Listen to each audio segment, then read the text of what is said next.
Hey everyone! Quick question to start us off.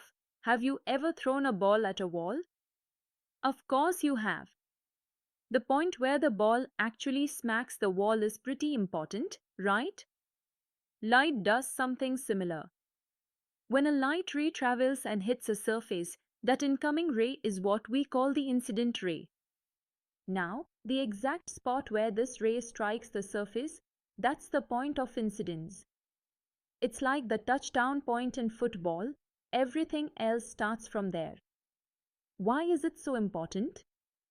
Because the entire geometry of reflection, the normal, the reflected ray, and even the angles all are born from this one spot.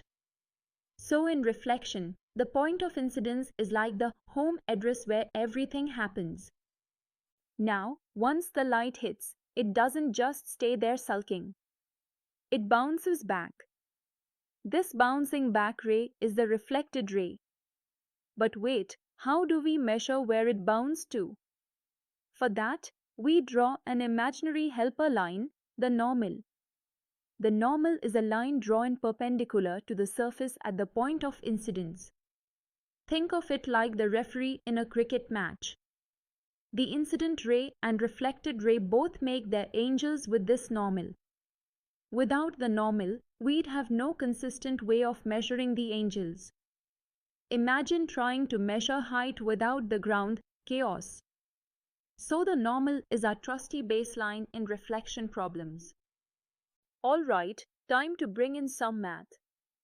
The angle of incidence, usually written as I, is the angle between the incident ray and the normal.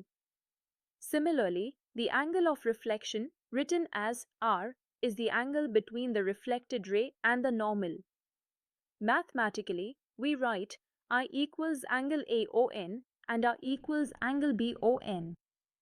And the golden law of reflection tells us something neat, I equals R.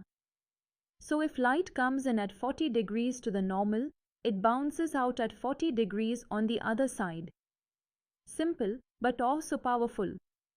That's why every time you look in the mirror, your face comes back at the exact same angle your eyes send rays in. Imagine if it didn't. Your left ear might appear where your nose should be. Now, here's something students often find tricky, the idea of planes. Not airplanes, but geometry planes. The plane of incidence is simply the plane that contains both the incident ray and the normal. Meanwhile, the plane of reflection contains the reflected ray and the normal. In many diagrams, like the ones in your book, the mirror is kept perpendicular to the paper. In such cases, both these planes lie right in the plane of the paper, which is why we can draw everything neatly in 2D. These planes are like the stage for our light rays. They make sure the drama of incidence and reflection stays organized into dimensions, not scattered all over 3D space. Okay, let's tie everything together into one neat picture. Take a plane surface, label it mm1. Let's say a light ray OW strikes it at point O. From that point, OW is the incident ray. OB is the reflected ray. ON is the normal drawn perpendicular to the mirror.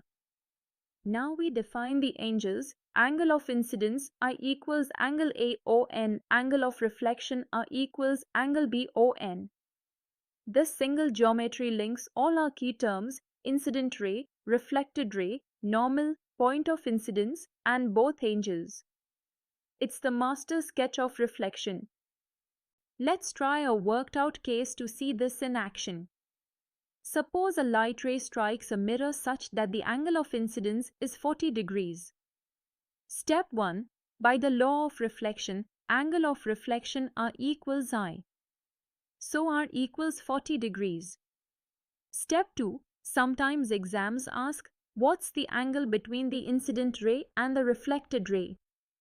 Well, that's simply I plus R. So here it's 40 plus 40, which equals 80 degrees. So the reflected ray forms 40 degrees with the normal, and the total separation between incident and reflected rays is 80 degrees. That's it. Nice and clean.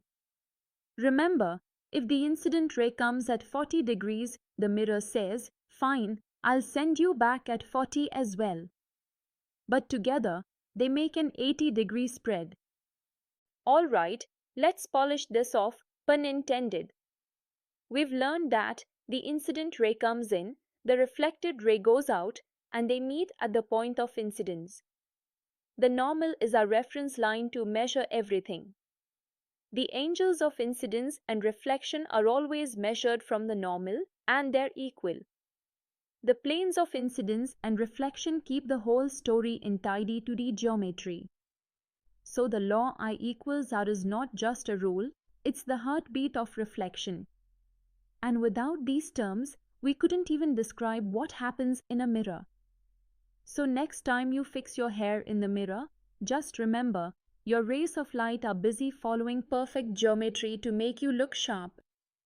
I hope this makes the reflection terms crystal clear for you.